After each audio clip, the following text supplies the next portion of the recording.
kajian tafsir surah Al-Mudaththir. Jadi sudah memasuki ayat 42. Ayat 42 surah Al-Mudaththir. A'udzu billahi minasy syaithanir rajim.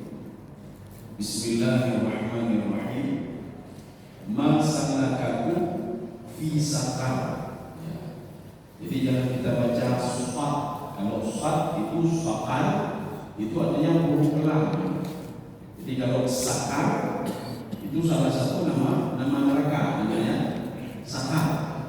Ya, sekarang kita dengar bagaimana. Apa yang menyebabkan kamu masuk ke dalam neraka sakar? Apa yang menyebabkan kamu masuk ke dalam neraka sakar? Ini ada dua tafsiran. Ada dua tafsiran. Sebelum kita menafsirkan dua ini, kita melihat dulu lafaznya dulu. Ini ma istifham. Memang ma ini ma bertanya, tetapi pertanyaannya tidak untuk kepada jawaban. Jadi ma ini namanya istifham khabari, maknanya ta'ajjub. Ya, jadi ta'ajjub apa? Heran saya, kok bisa masuk ke dalam neraka sakar? Nah, gitu. Jadi bukan kenapa kamu masuk dalam neraka sakar? Tidak. Jadi tafsirannya itu ma itu adalah ma istifham. Namanya istifham khabari, maknanya ta'ajjub. Artinya heran saya lihat, kok bisa masuk neraka sakar? Padahal kamu itu orang baik, padahal kamu itu tidak pernah ganggu orang, kamu tidak pernah terima orang, kok bisa masuk neraka sakar? Nah, jadi ini artinya ma itu ma istifham, tapi maknanya khabari. Jadi bukan insya'i. Kalau insya'i itu butuh jawabannya, insya'i itu butuh jawaban. Walaupun nanti dijawab oleh mereka di sini, mereka menjawab, kami masuk neraka sakar sebab begini-begini. Ya. Walaupun itu dijawab, sebenarnya nggak butuh jawaban, nggak butuh jawaban. Ini maknanya apa? Orang yang sudah masuk ke dalam neraka, dia mengakui sendiri memang dosanya, dia mengakui sendiri dosanya. Jadi tidak ada seperti kita kalau sudah masuk ke dalam penjara, kita jawab, kenapa masuk penjara? Lu kayak apa namanya? Ikut macam-macam beliau, saya dijebak, kan dijebak. Tidak ada seorang sudah masuk neraka dikatakan saya dijebak, ini masuk neraka. Tidak ada dijebak. Dia mengakui sendiri kalau dia sudah berbuat salah, berbuat dosa. Makna salakah itu di dalam bahasa Arab. Kita mengambil tafsir Al-Qurtubi. Salakah itu maknanya apa? Dakhala bisu'u batin. Jadi masuk ke tempat sesuatu dengan sangat susah sekali. Itu namanya salakah. Maka di dalam sebuah hadis itu tentang talabil ilmi, fadilatul ilmi, man salaka tariqan yaltamisu fihi ilman. Barang siapa yang mencari ilmu, ya, maknanya cari ilmu itu susah cari ilmu. Kita harus meluangkan waktu, kita harus menghabiskan finansial kita untuk bisa sekolah, untuk bisa cari ilmu. Maka cari ilmu itu di dalam hadis itu disebutkan salakah. Maka kalau ada orang bersusah payah yang mencari ilmu, maka dia akan dipermudah oleh Allah salakah dari jannah. Yang jalan ke surga itu susah tapi dipermudah oleh Allah Subhanahu wa taala. Jadi asal makna salakah itu maknanya masuk dakhala bisubatin. Ada dalam gambaran Imam Al-Qurtubi. Kenapa kita merujuk ke Al-Qurtubi? Karena di sini tidak ada. Di sini tidak ada. Di sini diartikan masalah aku, maknanya ma adkhalku. Apa yang menyebabkan kalian bisa masuk? Nah, itu saja. Dalam tafsir Sawi itu juga. Jadi sekarang kita melihat ada tambahan dalam tafsir Al-Qurtubi. Salakah itu apa? Salakah itu juga seperti masuk melalui lubang jarum. Kan susah ya? Ini seperti Allah katakan dalam Al-Quran. Orang kafir tidak akan pernah, orang musyrik tidak akan pernah masuk ke dalam surga hatta yalijal jamalu fi sabilillah. Sehingga orang itu bisa masuk melalui lubang jarum. Kan tidak mungkin, tidak masuk akal. Nah ini begitu juga. Kamu kok bisa masuk ke dalam neraka padahal kamu orangnya baik? Ya, kamu naik haji, kamu pergi umrah, kok bisa masuk ke neraka? Masalah kamu bisa. Jadi salakah itu digunakan juga di lubang jarum. Ya, lubang jarum itu salakah khair namanya. Jadi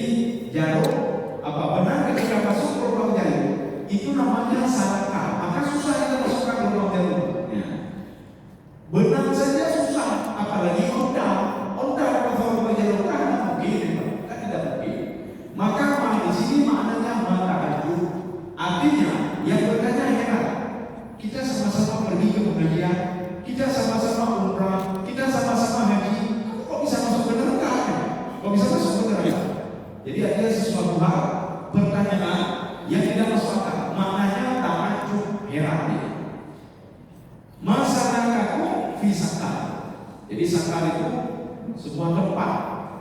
Jahanam lantas sakit sakar, itu lantai 4 ke bawah.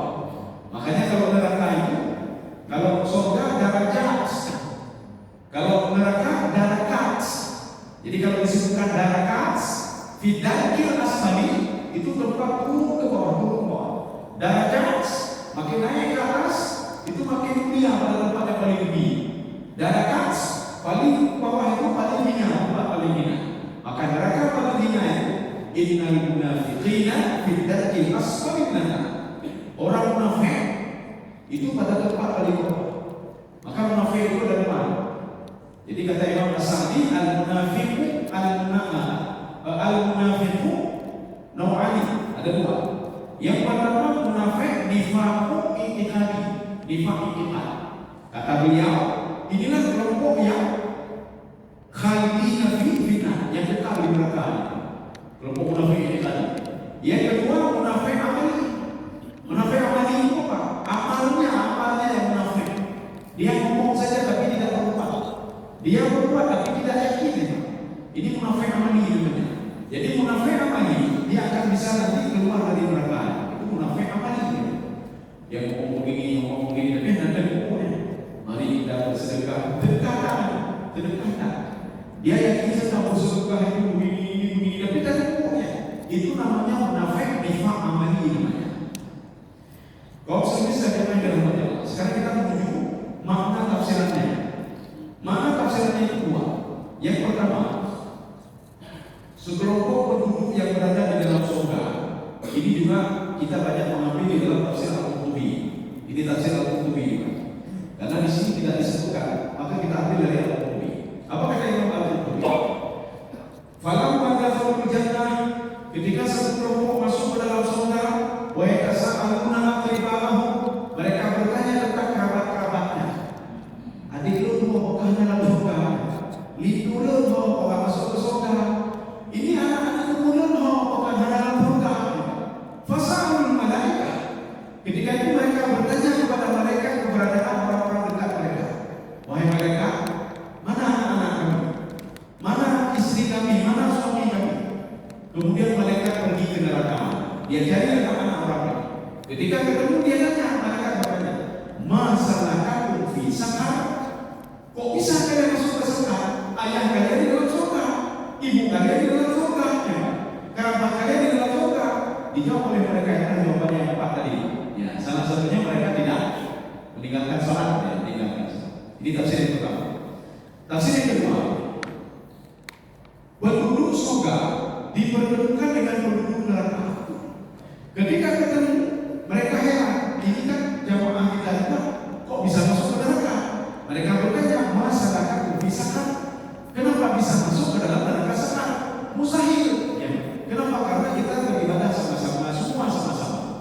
Ya, ini ayat 42. Sekarang kita masuk ayat 43.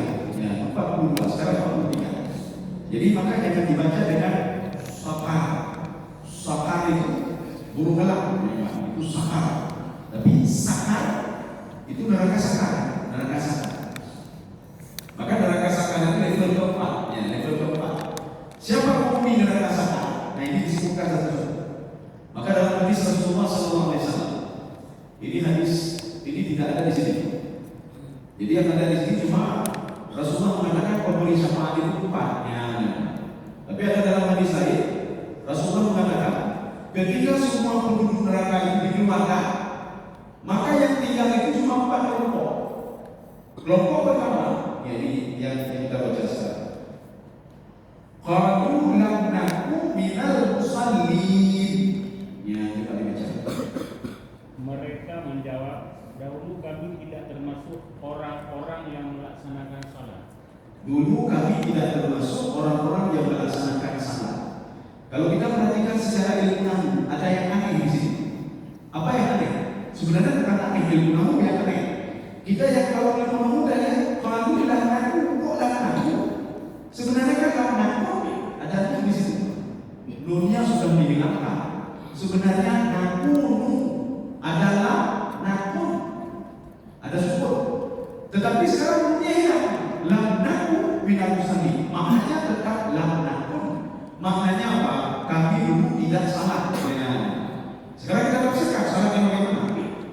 Imam As-Sa'di dalam tafsir beliau, apa kata beliau? As-salawatul wajibah awil mafruḍah. Mereka ini meninggalkan salat yang 5 waktu, yang meninggalkan salat 5 waktu. Jadi makanya meninggalkan salat itu bahaya sekali intinya. Walaupun dia itu orang yang pergi haji, pergi umrah, buat kebaikan, kemudian bangun tahajud, tapi sebenarnya memakai hanya hukumnya. Atau ada dia lakukan cuma 4 waktu saja, 1 waktu tidak dia lakukan. Maka hafidhu ala salawati was salatil wusta wa qumu lillahi qanitin. Dalam tafsir Baitawi, Imam Baitawi mengatakan hafidhu ala salawati was salatil wusta. Ini untuk mematahkan ada beberapa pendapat yang mengatakan tidak ada kewajiban salat di dalam Al-Quran. Ya, kok ada kewajiban salat? Padahal sudah jelas dalam Al-Quran hafidhu ala salawat. Jagalah salat-salatnya. Hafidhu ala salawati, hafidhu ala salawati. Jagalah salat, jadi semua ibadah yang 5 ini. Salatil wusta dan salat wusta. Imam Baitawi mengatakan yang dimaksud salat ini adalah 5 waktu. Salat wusta kata beliau, fihi ihtimal, ada beberapa pendapat. Ada yang mengatakan salat wusta itu adalah salat subuh. Kenapa? Karena salat subuh itu berat sekali bagi manusia melakukan salat subuh. Ada yang mengatakan salat asar. Ada yang mengatakan tidak, bukan salat asar, salat subuh. Ini kata Imam Baitawi. Wakilnya ada yang mengatakan kullu salawat, semua ibadah salat. Kenapa semua ibadah salat? Karena manusia semua ibadah salat itu susah. Jangankan subuh, menunggu tahiyat, maka tahiyat, maghrib begitu juga, isya begitu juga. Maka Allah mengatakan jagalah waktu salat. Ini termasuk salah satu perintah dalam hadis Rasulullah SAW. Ini ada di dalam kitab Riyadhus Shalihin. Ketika Rasulullah berpesan kepada Ibnu Abbas, apa pesan Rasulullah? Ihfadillah yahfadka, ihfadillah tajidhu tujahaka. Jagalah Allah, Allah akan menjaga. Ketika kita memahami sebuah hadis, jangan memahami dari konteks terjemahannya saja. Kita harus melihat ada beberapa kalimat yang itu kalimat kisah yang sudah diringkas. Apa maksud menjaga Allah? Jagalah semua aturan Allah Subhanahu wa Ta'ala, termasuk kewajiban salat, kewajiban zakat, kewajiban puasa. Ya. Dan jagalah supaya tidak melakukan kejahatan-kejahatan. Itu makna ihfadillah. Jadi sebagian orang nanti langsung melihat terjemahannya jagalah Allah. Gimana jaga Allah? Allah pencipta kita. Gimana kita mau jaga Allah? Rupanya kalimat ini kalimat ijaz besar namanya. Kalimat yang panjang kemudian dipendekkan. Ya, contoh yang ada di dalam Al-Quran. Fa yawma idzin la yu'adzibu 'adzabahu ahad. Fa yawma idzin itu kalimatnya sudah diringkas. Sebenarnya kalimatnya panjang. Apa kalimat yang panjang? Fa yawma hina 'adatsa dzalika al-amru fa yu'adzibu 'adzaba. Ya. La yu'adzibu ahad. Jadi kalimatnya panjang sebenarnya. Cuma diringkaskan menjadi fayawma idzin.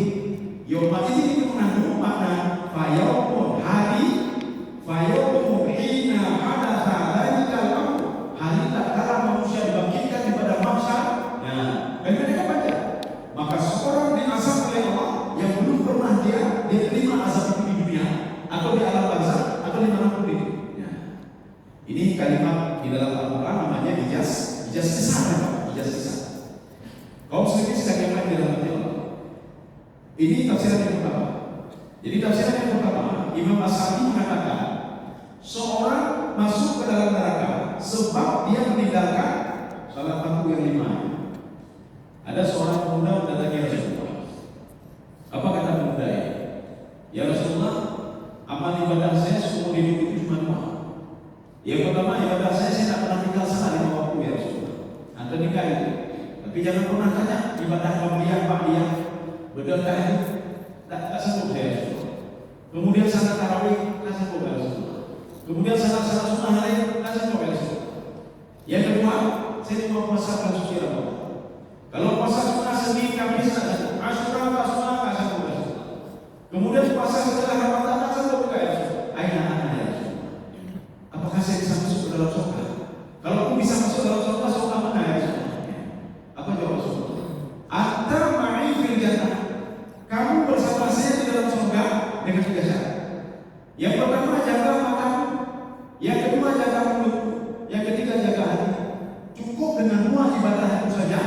Dengan 3 kamu bisa mendengar 3 ini, kamu akan bersama saya dalam surga, kata Rasulullah. Ya. Tak perlu memang. Benda tu yang dah, benda tapi mata dia mati. Bedanya apa namanya? Salat duha, buat ini buat. Tapi mulut ini kedua apa?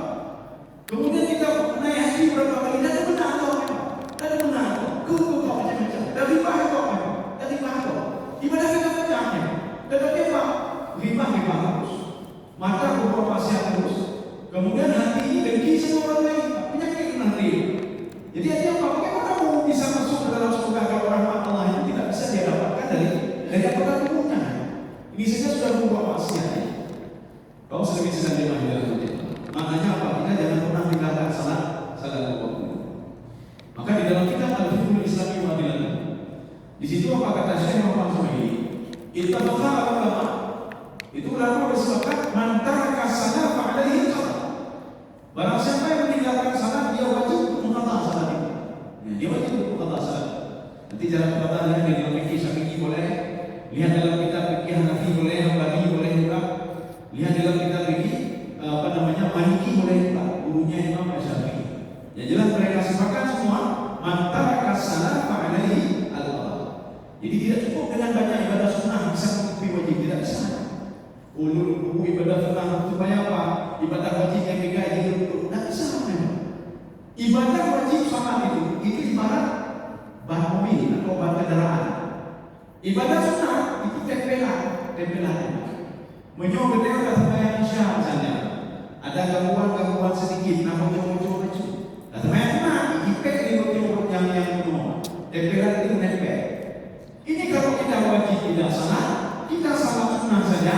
Ini ibarat orang yang pergi ke tempat tempel ban. Kui pula, di tempel ban dia. Pak, ini di tempel ini. Gimana cara tempel ban dengan tempat ini? Bagaimana kita mentempel yang kurang tadi? Salat salatnya tidak. Jadi maka bagaimana caranya? Fa'alaihi Allah. Maka harus kita tahu. Kau sendiri saja macam. Jadi kalau seandainya 3 yang bayar 20 menit, secara logikanya nyomu kan itu 20 itu kalau 20 ada ekor gunanya pasang saja dia. Lu insyaallah kalau qadanya apapun yang terjadi. Rupanya besok meninggal dunia. Di dalam kajian tasawuf itu si fulan itu sudah masuk ke dalam level keempat. Namanya al-asmu al-fiqhi. Dia sudah berazam untuk menyelesaikan semua salatnya.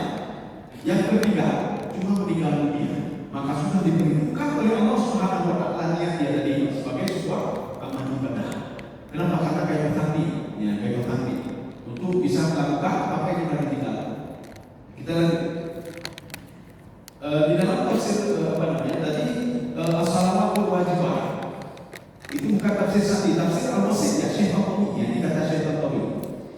Kemudian satu lagi dalam tafsir As-Sa'di, beliau sangat ada dan bayangnya ya, sholat Isya ada, maghrib ada, subuh ada, menuna. Tetapi apa? Fala ikhlas salam, ada ikhlas ya. Jadi sholatnya tidak ikhlas karena orang lain. Behran mau terkait, maka pahalanya mau. Maka ketika nanti di surga mau, sudah pahalanya mau, surga mau adanya. Maka jangan minta nanti kepada Allah, mana surga saya? Dia tidak mau surga mau. Karena kamu dulu itu berbuat sesuatu bukan gara-gara saya. Kita kasih contoh. Jadi Rasulullah SAW itu kebiasaan Rasulullah habis asar itu mengunjungi istri-istrinya, mengunjungi rumah Hafsah, mengunjungi rumah Aisyah, kemudian mengunjungi rumah Zainab. Rupanya pas sampai rumah Zainab, diminta oleh ini Aisyah, maka ceritanya, katanya pada cuma berapa menit, Aisyah berbeda di rumah Zainab.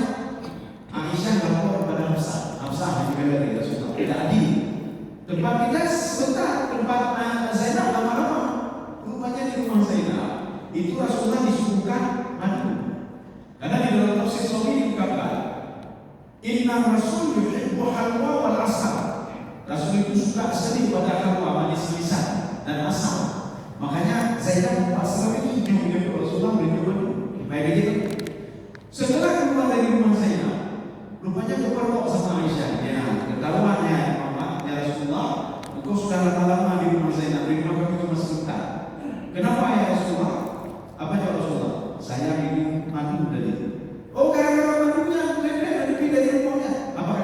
saya bersumpah dengan Allah, madu itu haram bagi saya hari ini. Tak mau lagi saya minum madu. Itulah ayat Al-Quran ya Muhammad. Jangan pernah mengharapkan yang sudah dihalalkan oleh Allah. Tabtaghi mardata azwajik. Gara-gara istrimu kamu menghalalkan ini, gara-gara itu kamu menghalalkan ini. Tak boleh, tak boleh. Maka kamu harus bayar kafarat ya kata Allah. Jadi tidak boleh sembarangan. Jadi demikian pula dalam beribadah. Ketika kita beribadah, kita yang bukan tidak bayar. Biar mau mereka dulu dengan di masjid. Biar mau dia punya lagi anak punya apa mereka. Ya. Jadi nanti kata anak mau pahala mana mau. Maka masuk ke dalam surga hanya mau apa juga. Jadi nak surga Firdaus, jangan nabi, jangan awal kena, jangan anak mau. Ya, gara-gara apa? Dia berbuat sesuatu baik anak mama mulai. Ini namanya dia sholat, tetapi tidak ikhlas karena Allah Subhanahu wa Ta'ala. Ikhlas itu apa sebenarnya? Dalam sebuah dialog, jadi ada sahabat mendatangi Rasulullah SAW. Ini walaupun hadis ini ada yang mengatakan dhaif itu di atas lagi hasan, di atas hasan itu sahih. Tetapi artinya walaupun dhaif itu kan tidak bisa jadi hujah. Paling sebagai amalan kita tahu saja apa itu isi hadis ini. Sahabat bertanya ke Rasulullah, ya Rasulullah, ikhlas itu apa ya Rasulullah? Rasulullah mengatakan saya tidak tahu ikhlas itu apa. Nanti akan saya tanya sama Jibril. Ketika Rasulullah bertemu dengan Jibril, Rasulullah bertanya, wahai Jibril, ikhlas itu apa?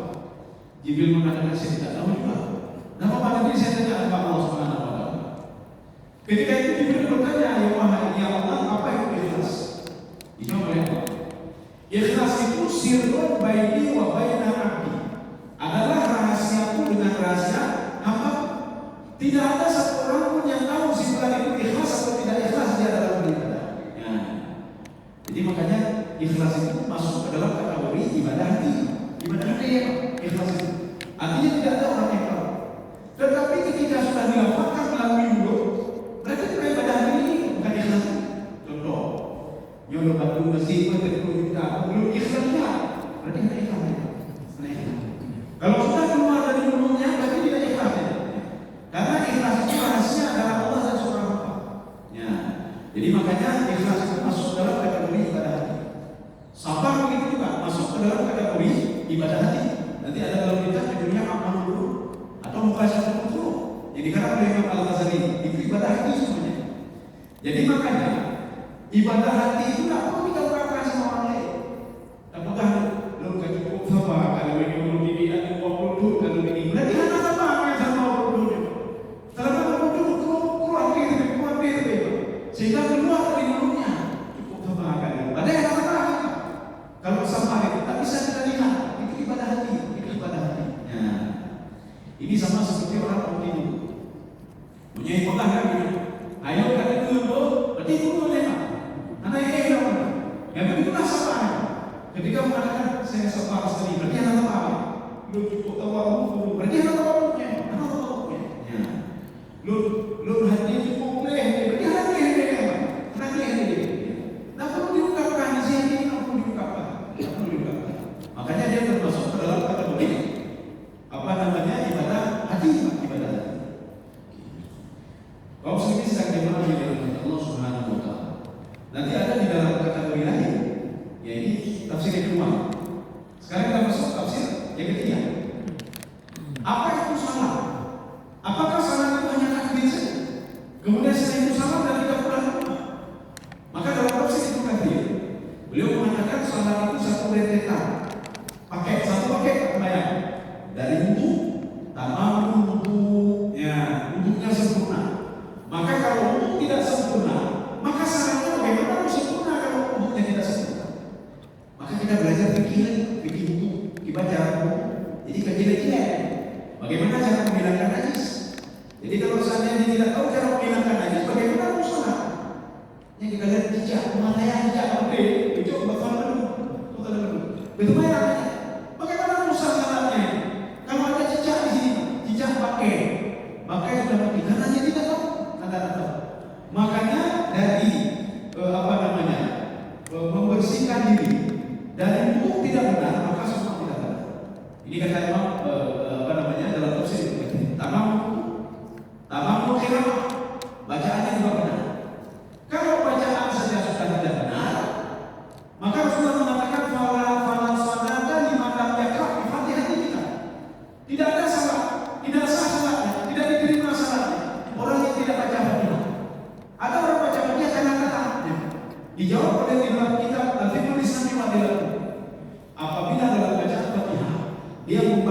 dia merubah baris atau merubah makhraj huruf, fataghayyara makna, fabatala salat, maka salatnya batal. Ini kalau setiap hari kita batal salat, gimana bayangkan? Bagaimana kita memulai pada salat kita? Ini kalau dalam masuk dalam tafsir Ibnu Katsir, artinya orang salat pun itu dianggap tidak salat ya. Kenapa? Dia tidak tahu apa yang ada dalam salat. Tanpa mau hukum sempurna, tanpa mau sujudnya juga sempurna. Maka Imam Asy-Syafi'i mengatakan begini, itu sujud itu kan rukun, sujudnya rukun ya. Kalau meninggalkan rukun, berarti harus ulang sembahyang. Jadi makanya di samping rukun itu ada rukun wajib yang harus tunang ketika sujud. Ketika kaki terangkat saja satu, maka Imam Syafi'i mengatakan, sujud, ulangi sujudmu. Daripada kamu nanti bilang salah, ketika kamu belum sempurnakan sujud. Begitu pentingnya sujud. Maka masuk dalam kategori tamamus. Di dalam beberapa tafsir yang lain, termasuk Imam Syafi'i dalam Fathul Qadir beliau, yang dikatakan seorang sudah salat, dia tahu mana rukun salat, mana wajib salat, mana sunnah. Apa kenapa aku tahu tiga-tiganya? Karena kalau meninggalkan rukun harus ulang salat. Kalau meninggalkan wajib cukup dengan sujud sahwi. Meninggalkan sunnah, ini masalahnya kita salah, tapi tidak tahu mana rukun, mana wajib, mana sunnah. Yang penting takbir, bayang Allah Akbar, pahala tahiyat. Maka setelah salat kita tidak dapat apa-apa. Kau sendiri mengira katanya yang kelompok pertama. Jadi mereka masuk ke dalam neraka gara-gara tidak salat, hanya bayang. Atau dia salah, tapi tidak ikhlas sama Allah. Atau dia salah, dia tidak tahu makna salat itu apa sebenarnya. Itu hukum. Orang salah dia salah. Ada dia kok ada ngomong lagi. Ketika nanti tinggal satu sujud, anak aku ya Allah Maha Pemaaf ya. Maha Pemaaf. Ya. Bagaimana mau diterima salahnya kalau hukumnya tinggal? Bagaimana mau diterima kalau takbiratul ihramnya tinggal? Ini contoh paling simpel ya. Ini mungkin anak-anak kita yang sering berbuat demikian. Ketika imam salat maghrib kan 3 rakaat. Ketika mau masuk rakaat pertama itu sudah Allahu Akbar. Anu mikirnya itu dari itu. Kata guru saya kalau ingin mendapatkan rakaat pertama sama imam harus rukuk sebelum imam berdiri. Allahu Akbar dia. Itu takbirnya itu adalah takbir intiqal. Dia lupa takbiratul ihram. Maka tidak salatnya itu tak bayangkan. Tidak ada takbiratul ihram. Bagaimana kata Imam Syafi'i? Kata Imam Syafi'i, ketika kamu dalam posisi seperti itu, fakabbir takbiratul ihram, Allahu Akbar, wa qul ma tayassara min al-Fatihah. Bacalah apa yang paling mudah dari Fatihah. Bismillahirrahmanirrahim. Allahu Akbar. Ya. Tapi kalau juga nggak sempat kita kerja, biar saja kita tambah kurang dikabilah. Udah betul-betul karena kita betul-betul harus sulit dalam beribadah. Maka kita harus tahu takbiratul ihram itu adalah hukum. Ya, jadi sebagian kan tak ada yang baca-baca langsung apa Allahu Akbar, ya langsung di takbir ihram. Ya, kita lihat. Sekarang yang kedua, walam nakun nut'imul miskin. Ini yang membuat seorang itu tidak masuk ke dalam surga. Ya, coba dibaca. Dan kami juga tidak memberi makan orang miskin. Kami tidak memberi makan orang miskin. Jadi begini, kita kalau rumah itu kemudian itu dalam dunia itu miskin, kefakiran itu. Ini bagaimana orang masuk neraka zakat? Maka kita jangan salah memahami. Di dalam tafsir As-Sa'di, apa kata beliau? Ini adalah wala nut'imul miskin, wala nukhriju zakah. Orang ini tidak mengeluarkan zakat. Nah, jadi artinya zakat itu siapa? Ini masuk ke dalam kategori majas usal ala manusia. Salah satu yang mendapat zakat itu siapa? Nah, kan masuk bagian miskin, yang mendapat zakat. Jadi ini namanya majas usal ala manusia. Cukup disebutkan miskin saja sudah masuk semuanya. Inna masadaqat lil fuqara wal masakin wal gharibin 'alaiha wal mu'allafati qulubuhum wa fi riqab wa fi sabilillah wa fi sabil. 7 sudah masuk sini. Maknanya kata Imam Syafi'i, orang yang masuk ke neraka itu yang kedua, orang yang tidak bayar zakat. Jadi makanya bedanya punya namu.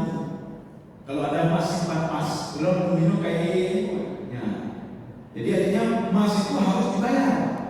Apabila sudah sampai 86 gram.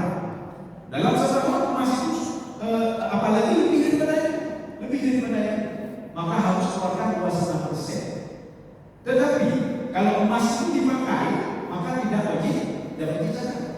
Maka ada orang ingin mengelabui ketika karakter matahari, kadang itu belum pakai nanti video pakai. Pada dadanya apa? Jadi kalau biar itu dia pakai kan biar itu.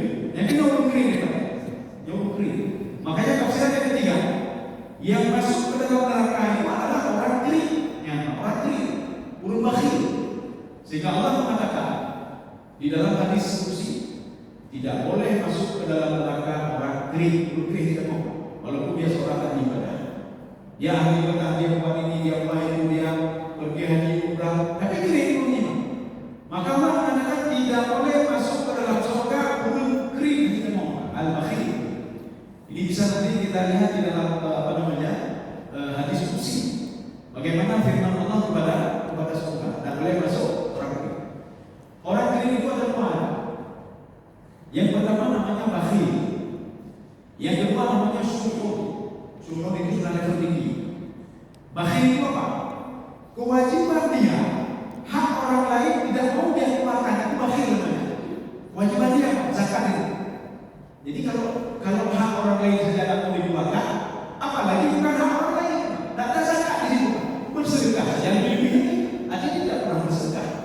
Zakat saja yang wajib tidak dia tunaikan, apalagi yang sunnah menyuruh bersedekah itu saja tidak dapat. Ini namanya bakhil namanya. Ya, bakhil. Jadi kita harus mengambil kias dalam ilmu usul fiqh. Jadi artinya apa? Zakat yang wajib saja tidak dia keluarkan, apalagi yang lain sedekah. Ya sedekah lagi pokoknya benar tidak naik begini. Ya, benar tidak naik begini. Contoh yang begini. Wa yamna'unal ma'un. Ma'un itu di dalam terjemahan itu bisa dilihat dalam terjemahan. Itu diterjemahkan apa? Sesuatu yang berharga. Dan dia itu menahan diri bakhil terhadap sesuatu hal yang berharga. Di situ kan disebutkan bahwa ini sandi. Terakhirnya apa? Wa yamna'unal ma'un. Apa komentar Ibnu Abbas? Apa komentar Ibnu Katsir? Ma'un itu asyai'u al-basir. Sesuatu hal yang simpel sekali, misli ibrah, seperti ibrah yang jauh. Wal khair benar. Maknanya apa? Dia hal kecil saja dia bakhil, bak jauh bakhil. Dia jauh dia punya belum lagi belum. Nah belum dia belum lagi belum. Itu kalau di dalam jarum saja dia bakhil, apalagi hal lain. Itu mau namanya. Jadi mau itu dalam tafsir Ibnu Abbas, asyai'u al-basitu mithlul ibrah wal khair. Dia bakhil dalam hal yang kecil. Maka kalau kita tahu orang kering itu bakhil. Dalam hal kecil saja dia bakhil. Kalau dalam bahasa Aceh ini alu kan. Jadi dia bilang 5 rupiah itu hoka. 5 rupiah harganya berapa? Dia hoka. Hoka 5 rupiah hoka kaya. Yang alu ini.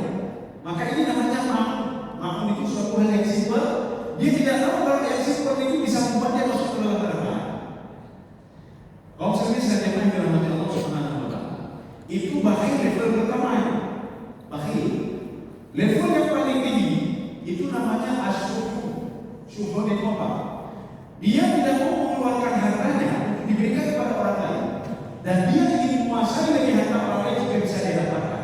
Itu asyuhud namanya. Maka Allah berfirman dalam Al-Quran, wa may yuqashshuha nafsihi. Barang siapa yang dijauhkan diri dia dari sifat asyuhud, maka beruntunglah dia kepada Allah Subhanahu wa taala.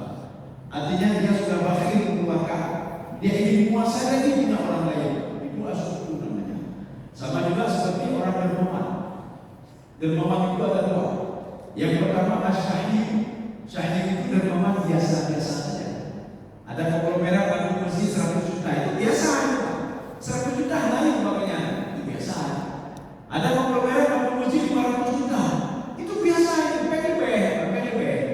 Jadi sampai ini menang dia berapa triliunan dia menang dia. Jual bangun masjid 500 juta itu biasa. Ini namanya apa? Asyahid. Dermawan yang biasa-biasa. Kenapa? Setelah dia bersedekah, tidak mengurangi duit dia sedikit. Maka di dalam rekening cukupnya yang itu namanya orang sedekah biasa-biasa. Yang kedua, orang sedekah luar biasa, namanya ifar namanya. Apa itu ifar? Ketika dia bersedekah sesuatu, dia sangat penuh sesuatu yang akan disedekahkan ini. Tetapi apa dia sedekahkan juga? Padahal itu berbeda hukum itu. Dia penuh pada duit ini, walaupun cuma 50.000 rupiah. Kebantu mesti kaki-kaki. Yang bingung kita lagi dompet, habis sedekah 50.000. Dia kata, kenapa susah? Ini duit 50.000 saya cari dari pagi sampai sore saja. Tiba-tiba dia bersedekah kita malah kemana dari itu. Itu ifar namanya. Itu dermawan level tinggi. Makanya orang miskin jangan pernah mengatakan begini. Hukum dan bersedekah berarti awak mau bersedekah dulu karena berarti sekali saja orang miskin bersedekah maka pahalanya bisa ke level ifar.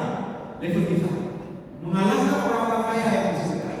Ya, cuma mereka tidak memungkinkan cara bersedekah baik kata kita. Kalau ada orang sedikit yang bersedekah, dia sudah masuk level ifar. Kita sangat butuh pada duit. Tapi lalu bersedekah tidak kira itu, itu kita sudah masuk ke dalam level ifar. Ini sudah yang kedua. Sekarang yang ketiga. Wa kunna naqudu ma'al khaidin. Ya, coba disebut. Bahkan kami biasa berbincang untuk tujuan yang batil bersama orang-orang yang membicarakannya. Ini terjemahannya panjang sekali, buat kita bingung. Sekarang saya pendekkan terjemahannya. Wa kunna naqudu ma'al khaidin.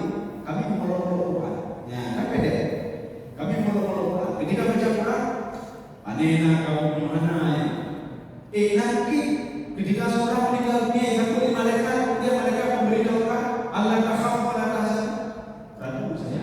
Ya, itu nafutu namanya. Maka nafutu itu masuk ke dalam kategori abatil. Abatil itu apa? Berbicara tentang yang batil. Gimana mungkin? Mana ada lagi yang bumi diciptakan dalam masalah? Kita kan terus melakukan. Jadi makanya wa kunna nafutu ma'al khaidin itu termasuk kelompok yang melolong-lolong. Ini sebenarnya masuk dalam tafsiran. Nanti melolong ini sebagai bahan apa namanya? Bahan debat. Bukan pakai debat dekat dengan Allah, tapi sebagai bahan debat.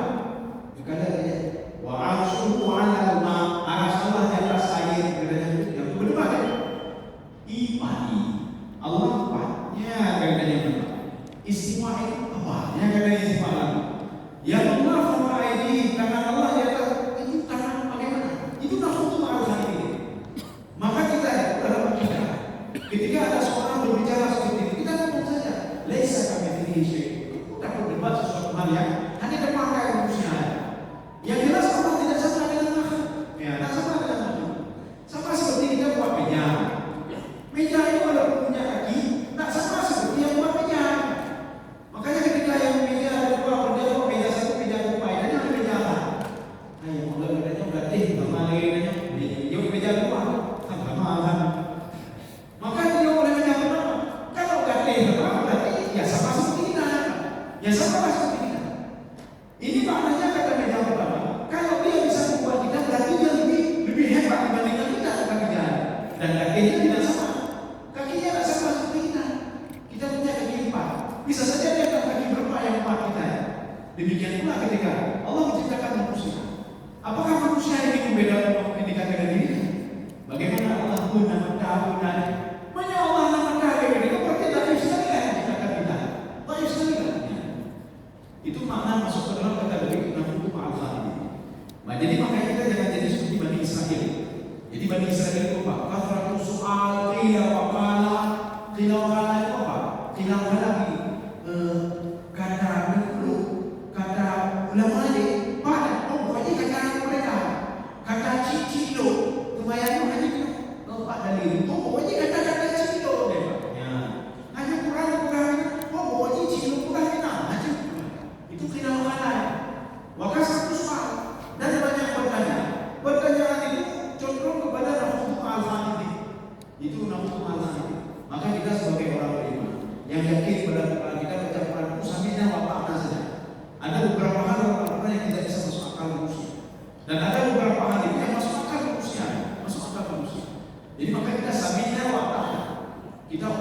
50, 60, 70. Tidak ada dalam 70 tahun itu kita bisa memahami semua. Tidak. Kan ada masa-masanya. Rupanya memahami Quran cuma 5 tahun setelah meninggal dunia. Artinya apa? Ada beberapa hal yang belum kita pahami lagi dari Al-Quran. Maka kita itu samina wa ta'na. Ketika disuruh salat, sembahyang samina wa ta'na. Yubayyin tadi samina wa ta'na. Wiyubudrika samina wa ta'na. Jadi baik apa? Loh, hanya baik apa itu ayat lain. Karena Allah mengatakan fa'amma man a'ta wattaqa, barang siapa yang bersedekah, salah satunya fasad yasmuli. Saya bermudah hidupnya kata Allah. Dunia akhirat bermudah. Anak untuk sedekah secara wajib anak untuk sedekah yang meninggal dalam keadaan fakir. Ada yang bukan fakir juga sedekah. Sedekah. Jadi kaji tidak ada. Maka hidupnya itu sebahagian